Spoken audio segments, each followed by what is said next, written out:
Fala galera, tudo beleza? Na aula de hoje então, pessoal, a gente vai começar a trabalhar com esse conceito da nossa linguagem de manipulação de dados, né, pessoal? Consequentemente, então, a gente vai entrar ali na parte prática também de como que a gente insere, mais especificamente nessa aula de hoje, como que a gente insere informações, né, inserimos tuplas, registros ali nas nossas tabelas, beleza? Então, falando aqui inicialmente da linguagem de manipulação de dados, né, pessoal? Como o próprio nome já sugere, ele é utilizado então para a gente realizar esse gerenciamento, essa manipulação dos dados no nosso esquema, né, nas nossas tabelas que já foram criados lá por meio da nossa DDL. Então, a nossa linguagem de manipulação de dados, ou a nossa DML, ela tem aí como principais comandos, né, o insert, que é justamente utilizado aí para adicionarmos tuplas, né, registros, sermos dados nas nossas tabelas. Temos também aí o comando update, que é utilizado para atualizar, né, essas informações contidas, esses dados contidos nas tabelas. Temos aí o comando delete, que é utilizado então para remover as tuplas das nossas tabelas, e o comando select, que é utilizado então para realizarmos as consultas dessas informações contidas no nosso banco de dados. Falando então, pessoal, mais especificamente na aula de hoje, o nosso comando insert, né? Então, ele é utilizado aí, como a gente já falou, ele é utilizado para adicionar tuplas, né, registros nas nossas tabelas. Qual que é a sintaxe do comando insert? Então, temos aqui insert into, ou seja, insira em o nome da tabela, no caso aqui myTable.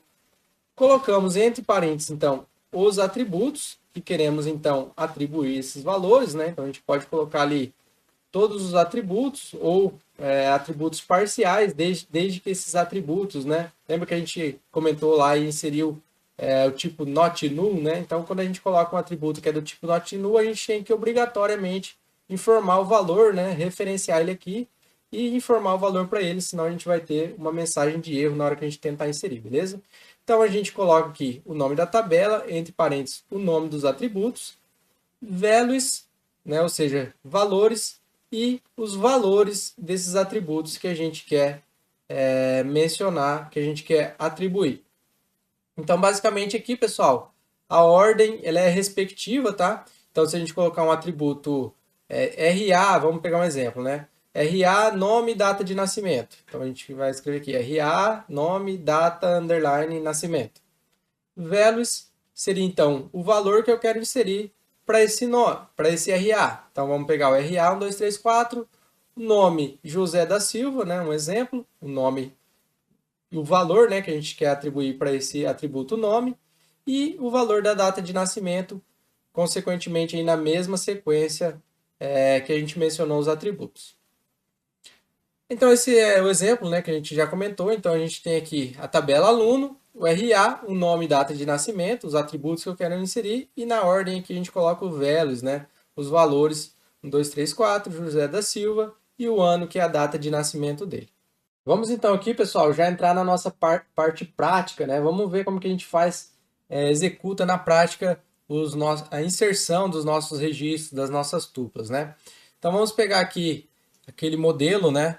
Aquele projeto banco de dados, que é o nosso Tech Academy University, no qual a gente tem então as tabelas já criadas aqui, aluno, aluno disciplina, disciplina e professor. Então vamos aí inicialmente então já inserirmos aqui na nossa tabela de alunos, né? Vamos inserir novos alunos aqui nessa tabela. Então, o comando insert into, o nome da tabela, que é a nossa tabela aluno, com as propriedades, né, os atributos. Quais são os atributos? Relembrando aqui de aluno, a gente tem o RA, o nome e a data de nascimento. Então, vamos inserir aqui o nosso RA, o nosso nome e a nossa data de nascimento. Beleza? Vamos lá. Então, os values, quais os valores que a gente quer inserir? Lembrando aqui, tá, pessoal? A inserção desses valores vai ser condizente aqui com o domínio de cada um dos atributos, né? Domínio inteiro a gente então tem um dado do tipo numérico, vamos colocar aqui um RA 1234, e o nome e data de nascimento, né? A gente coloca sempre aqui entre aspas simples, tá, pessoal? Vamos colocar aqui o nosso José da Silva e a data, que é a nossa data de nascimento, sempre no formato americano, que é ano, mês e dia, beleza? Vamos colocar aqui que o José da Silva, a data de nascimento dele é o ano 2000, mês de janeiro, dia 1º, beleza? Vamos inicialmente aqui, ó, só para a gente verificar aqui, José da Silva, ele então, vamos colocar aqui sem aspas simples, né, e tentar executar. Então, observe que ele informou o erro aqui para a gente, né? Por quê? Porque esse atributo aqui ele é do tipo textual, do tipo varchar, então ele exige aí que esteja colocado em aspas simples, beleza? Outro ponto que a gente pode observar aqui também, a gente colocou aqui o RA como nossa PK, né? O que acontece se a gente então deixar de informar o RA desse aluno? Vamos tentar executar aqui, ó.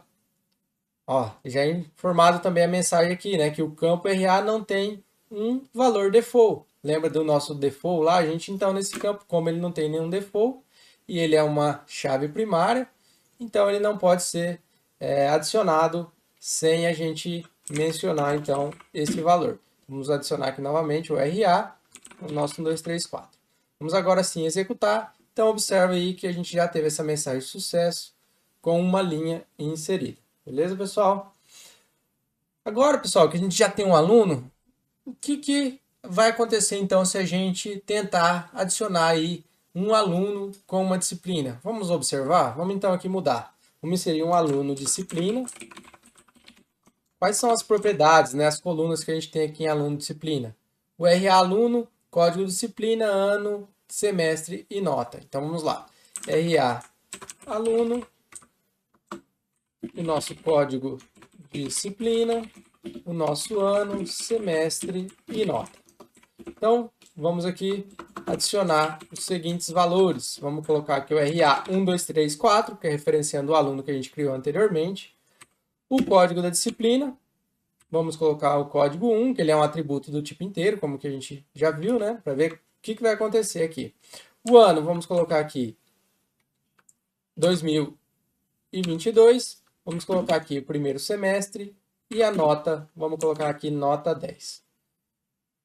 Desculpa que eu coloquei ed, pessoal. Aqui é values, né? Então, values de acordo então com os nossos atributos. Vamos então executar. Então, observem aqui, pessoal, que já foi exibida a mensagem de falha, dizendo aí que o campo, né, o aluno disciplina, o código disciplina, ele é uma referência a uma chave estrangeira lá da nossa tabela disciplina. Ou seja, a gente não tem ainda criado nenhuma disciplina com o código 1. Então, dessa forma, não vai ser possível a gente inserir esse aluno disciplina sem antes aí criar, então, uma disciplina que seja possível referenciar aqui, beleza? Então, vamos comentar por enquanto esse trecho, lembrando aqui que no SQL a gente pode utilizar aqui 2 hífens, tá? Para comentar a linha. Então, vamos deixar por enquanto comentado. Vamos inserir, então, nossa disciplina. Ah, pessoal, mas a nossa disciplina, lembra aqui, ó, a disciplina tem também um campo que depende do professor, do CPF do professor. Então, a gente cai nesse mesmo gap, né? Então, primeiramente, a gente tem que inserir o professor para depois poder referenciar ele lá em disciplina. Então, vamos inicialmente aí criar o nosso professor, set into nosso professor. Quais são as propriedades, as colunas? CPF e nome. Vamos lá, então. Quais os values que a gente tem aqui? A gente quer inserir, então, o CPF, que é um char de tamanho 11. Então, vamos colocar aqui 11, tamanho 11, 2, 2, 3, 3, 11 caracteres. E o nome do nosso professor, que aqui vai ser o Girafales. Beleza? Vamos executar, então, aqui. Beleza, já vimos que foi inserida aqui uma nova linha. Agora sim, então, a gente pode voltar lá para a nossa disciplina. Vamos, então, inserir em disciplina. Beleza? Quais são as propriedades que a gente tem em disciplina? O nosso código. Ah, lembrando aqui, pessoal, o código, bem pontuado aqui, ó. O nosso código, lembra que a gente definiu ele como um autoincremento? Então, a gente pode omitir, simplesmente omitir ele aqui, que no caso que a gente já setou ali como padrão autoincremento, né? Por padrão ele incrementa de 1 em 1, então a nossa disciplina já vai criar aqui na sequência com o código 1. Então, a gente pode pular aqui o código. Vamos inserir aqui, então, o nome, a quantidade de créditos e o nosso CPF do professor. Vamos mais uma vez aqui colocar os values. Então, o nome aqui da nossa disciplina, banco de dados, quantidade de créditos. Lembra que a gente colocou um valor default lá também, que era o valor 0? Então, aqui a gente poderia omitir esse valor, que ele já iria inserir com o valor 0. Mas aqui a gente quer informar. Vamos informar, então, que o banco de dados tem 4 créditos. E o CPF do professor é o mesmo que a gente tem lá, que é o professor Girafales. Vamos, então, referenciar que a disciplina de banco de dados, quem vai lecionar, então, é o professor Girafales. Qual que era o CPF do professor Girafales? 00112233. Vamos aqui colocar aqui, vamos só para a gente ver, vamos colocar 44 e tentar inserir. Então a gente viu que foi apresentada uma mensagem de falha, que também não existe esse CPF do professor. Então vamos mudar aqui para 33, vamos tentar mais inserir. Então agora a gente já observa que foi inserido com sucesso. Beleza, então a gente já tem nosso professor, nossa disciplina e nosso aluno. A gente pode aqui então voltar, né, pessoal, para a nossa inserção do nosso aluno disciplina. Vamos comentar aqui então e vamos lá. A gente tem o RA do aluno, que é o nosso 1, 2, 3, 4, o código da disciplina. Lembra que a gente comentou? Embora a gente não tenha colocado esse valor lá, como ele é um autoincremento, ele já então cria a primeira disciplina com esse código 1, que é a nossa disciplina de banco de dados, o ano 2022, o semestre 1 e nota 10. Vamos aqui, antes da gente incluir, lembra que a gente colocou também no campo, na atributo, né, na coluna de semestre, um check, né, uma condicional, que seria 1 ou 2. Vamos tentar então inserir aqui com o valor 3 e vamos executar. Ó, então ele já informou aqui que essa constraint, né, esse check que a gente adicionou em aluno disciplina, ele foi violado, ou seja, a gente colocou um valor aqui que não passou na validação. Mesma coisa, vamos então voltar aqui para o primeiro semestre. Mesma coisa a nota. Lembra que a gente colocou ali do tipo decimal, né? Contendo ali duas casas à esquerda e duas após a vírgula. Então, se a gente tentar também colocar uma nota 100, a gente vai receber a mensagem que a coluna nota está fora do range permitido, né? Ou seja, o tamanho dela é incompatível com o que a gente definiu lá anteriormente. Então, agora que a gente já ajustou o semestre para o primeiro, então ele já passa ali no nosso check, né, que tem que estar entre 1 e 2, e a nossa nota já atende também o parâmetro que a gente adicionou anteriormente. Então, vamos tentar incluir agora, pessoal. Observem que agora a gente recebe, então, a mensagem de sucesso. Beleza? Para as próximas aulas, então, pessoal, a gente, aqui nesse exemplo, né, na presente aula, a gente inseriu, então, aluno, disciplina, professor.